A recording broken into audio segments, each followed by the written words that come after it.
તો સુરતમાં સચિન વિસ્તારમાં હોજીવાલા કમ્પાઉન્ડમાં ભીષણ આગની ઘટના બની છે। ત્યારે સુરતની નામાંકિત કેમિકલ કંપનીમાં આગ લાગી છે।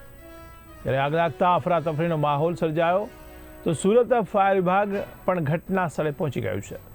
તો કેમિકલ બ્રહ્મામાં એક બાદ એક વિસ્ફોટો થયા છે। તો લગભગ 30થી વધુ વિસ્ફોટ થયા હોવાની પ્રાથમિક જાણકારી મળી રહી છે।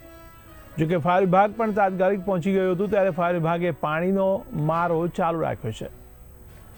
ત્યારે આગ લાગવાનું કારણ હજી પણ અકબંધ રહ્યું છે। જોકે કોઈ જાનહાનિના પણ અહેવાલો મળ્યા નથી।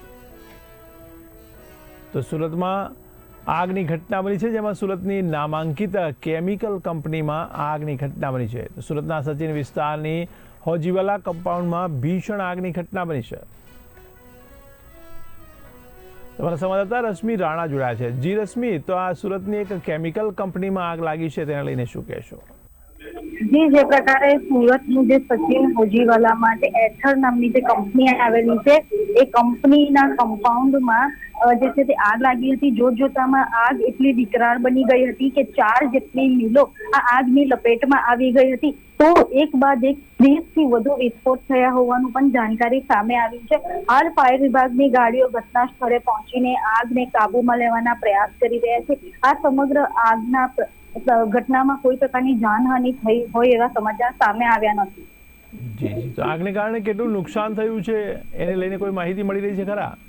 આગને કારણે આ જે કેમિકલ જે કંપની હતી તેના ગોડાઉનમાં જે માલ સામાન રાખવામાં આવ્યો હતો એને મોટા પ્રમાણમાં નુકસાન થયું હોવાનું પણ શક્યતા વ્યક્ત કરવામાં આવી છે। પરંતુ ચોક્કસ કેટલા માલ સામાનને નુકસાન થયું છે તે આંકડો સામે આવ્યો નથી। મહત્વની વાત એ છે કે આગ એટલી વિકરાળ હતી કે 5 કિલોમીટર દૂરથી આગના ધુમાડા દેખાઈ રહ્યા હતા। જી, તો આગને કારણે આજુબાજુની કંપનીઓમાં કોઈ નુકસાન પહોંચ્યું છે ખરા? જી, હાલ જે પ્રકારે જે કેમિકલની એથર કંપની જે છે તેમાં આગ લાગી હતી વિસ્ફોટના કારણે। ત્યારબાદ તેની આસપાસની જે 4 જેટલી જે મિલ છે તેને પણ આગની લપેટમાં લઈ લીધી હતી અને હાલ આ ચારેય જે મિલ છે તેમાં પણ આગ લાગી હોવાનું સામે આવ્યું છે। હજી ચોક્કસ આ મિલોમાં પણ કેટલું નુકસાન થયું છે તેનો આંકડો સામે આવ્યો નથી, પરંતુ જે આગ પર સંપૂર્ણ કાબુ લેવામાં આવશે ત્યારબાદ જ જે ફાયર બ્રિગેડ દ્વારા જે તપાસ દરમિયાન ચોક્કસ આંકડો સામે આવી શકે છે કે કેટલું નુકસાન થયું છે। જે આગ કયા કારણોસર લાગી છે તેને લઈને કોઈ માહિતી મળી ખરા? હજી હાલ તો આગ કયા કારણોસર લાગી છે એ ચોક્કસ માહિતી સામે આવી નથી, પરંતુ મહત્વની વાત એ છે કે કેમિકલ કંપની હતી અને તેમાં કોઈ વિસ્ફોટના કારણે આગ લાગી હોવાની હાલ શક્યતા વર્તાઈ રહી છે। જી, સમગ્ર માહિતી બદલ આપનો આભાર।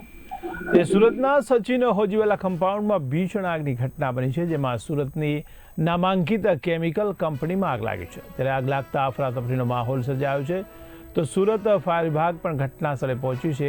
ત્યારે એક બાદ એક વિસ્ફોટ થયા હતા, જેમાં લગભગ 30થી વધુ વિસ્ફોટ થયાની પણ પ્રાથમિક જાણકારી મળી છે। જોકે ફાયર વિભાગે પાણીનો મારો ચાલુ રાખ્યો છે। ત્યારે કોઈ જાનહાનિના અહેવાલો મળ્યા નથી।